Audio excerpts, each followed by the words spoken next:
হয় লুঙি সূতা নহয় কথা দি কথা ৰাখিছে বিধায়ক ভৱেশ কলিতাই। পোনপ্ৰথমে মই সামগ্ৰিক পৰিৱেশটো দেখাবৰ কাৰণে মোৰ সহযোগী অনুৰোধ কৰিছোঁ। এনেধৰণে যি এবছৰ নহওঁতে এখন কাঠৰ দলং নিৰ্মাণ কৰিছে ভৱেশ কলিতাই।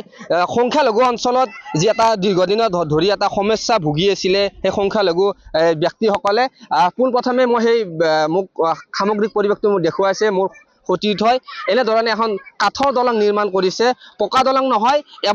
এবছৰ নহওঁতে এই কাঠৰ দলংখন নিৰ্মাণ কৰি দিছে। একাদি অঞ্চলৰ বৃহৎ সমস্যা বুলি ক'ব লাগিব। এই সমস্যাটো বিধায়ক ভৱেশ কলিতাই আচলতে সম্পূৰ্ণ কৰি তুলিছে। মই এজন যুৱক আছে, মই কথা পাতিব যত্ন কৰিম। দাদা কি ক'ব, এই অঞ্চলত আপোনালোকৰ দীৰ্ঘদিন ধৰি এটা সমস্যা আছিল আপোনালোকৰ সংখ্যালঘু অঞ্চলত, কি ক'ব? হয়, এইটো আজিৰ তাৰিখত ৰাইজে ক'ব বোলে কাঠৰ দলংবোৰ নিউজত দেখুৱাৰ কি প্ৰাসংগিকতা আছে, কিন্তু আমাৰ কাৰণে আজি এই দলংখন প্ৰাসংগিক হৈ পৰিছে আমাৰ এই অঞ্চলৰ ৰাইজৰ বাবে।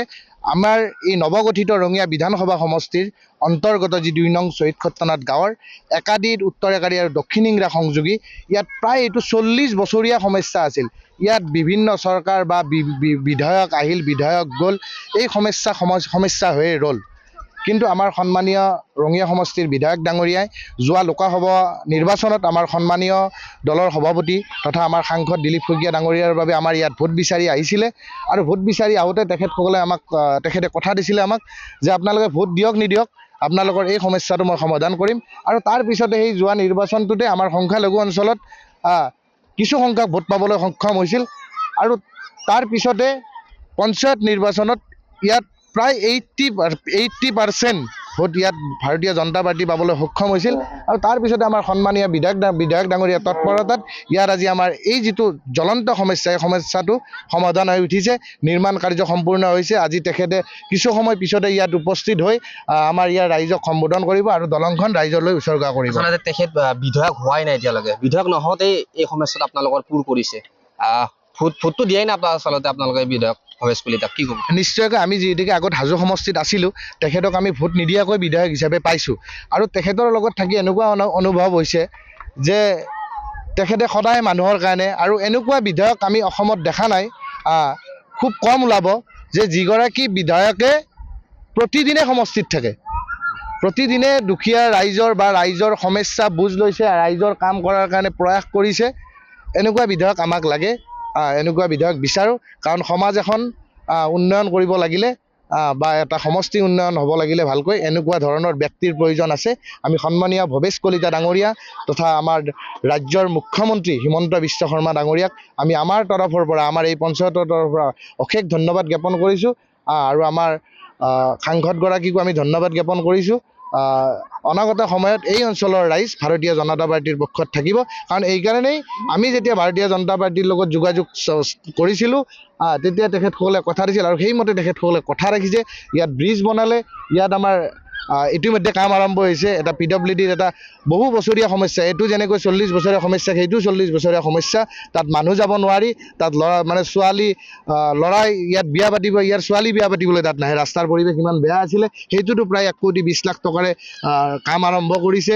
আমাৰ এই অঞ্চলৰ, আমাৰ এই পঞ্চায়তৰ 700তকৈ অধিক মহিলা ইয়াত অৰুণোদয় পাবলৈ সক্ষম হৈছে। দুখীয়া মহিলাসকলে তেখেতসকলৰো কিছু সকাহ হৈছে, নিযুত মাইনাকে ধৰি সকলো আঁচনিয়ে আমাৰ এই অঞ্চলত চুই গৈছে। আচলতে এইবাৰ আপোনালোকৰ ইয়াতে একাদি অঞ্চলত পঞ্চায়তো হৈছে, আৰু এইটো যিহেতু দুটা পাৰৰ যিহেতু ব্যক্তিসকলে আগতে কেনেকৈ অহা যোৱা কৰিছিলে?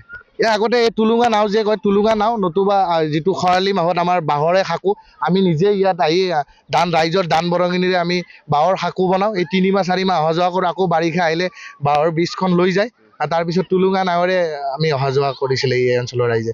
আমি ধন্যবাদ জ্ঞাপন কৰিছোঁ। যিহেতু ক'ব লাগিব কিছু সময়ৰ পূৰ্বে আৰু ইয়াতে উপস্থিত হ'ব, কিছু সময়ৰ পিছতে ইয়াতে উপস্থিত হ'ব ভৱেশ কলিতা ডাঙৰীয়াই, আৰু এই কাঠৰ দলংখন উদ্বোধন কৰিব। ক'ব লাগিব যে ইটো পাৰৰ যিসকল ব্যক্তিৰ বিবাহ হয়, এই বিবাহ হ'বলৈ হ'লে টুলুঙা নাৱত পাৰ কৰিব লগা হয়, আৰু এই দীৰ্ঘদিনৰ সমস্যাটো বিধায়ক ভৱেশ কলিতাই পূৰ কৰিবৰ কাৰণে সক্ষম হৈছে। আৰু এজন ব্যক্তি আছে, আমি কথা পাতিম। দাদা কি ক'ব, আপুনি এটা স্থানীয় লোক হিচাপে কি ক'ব? স্থানীয় লোক হিচাপে এইখিনি কওঁ, ভৱেশ কলিতা ডাঙৰীয়াক মানে ভাষাৰে ক'বই নোৱাৰি, এনেকুৱা তেওঁ আমাৰ সমাধান কৰি দিছে। আমাৰ মহিলাবিলাক, গৰ্ভৱতী মহিলাবিলাক আমি মেডিকেল লৈ যোৱাৰো আমাৰ সুবিধা নাছিল আজি 40 বছৰে। বৰ্তমান যি নহওক আমি এতিয়া মেডিকেলৰ গাড়ী আমাৰ গাঁৱত আহিব, ল'ৰা ছোৱালী স্কুলত যাব পাৰিব। কিমান মানুহ এই শাকদি পাৰ হওঁতে পৰি গৈছে নদীত, টুলুঙা নাইৰে পৰি গৈছে, সেইবিলাক সমস্যাৰ পৰা আমাক সমাধান কৰি দিছে।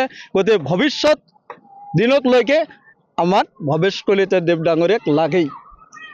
আমি ধন্যবাদ জ্ঞাপন কৰিছোঁ। এনেধৰণে ভৱেশ কলিতা দেৱক আচলতে শুভেচ্ছা জ্ঞাপন কৰিছে। অনাগত দিনত তেখেতৰ দীৰ্ঘদিন কামনা কৰিছে যাতে তেখেতে সদায় ভালে থাকে। এনেধৰণে সমাজটিবাসীৰ যিহেতু এই সমস্যাবিলাক পূৰ কৰিবৰ কাৰণে সক্ষম হয়।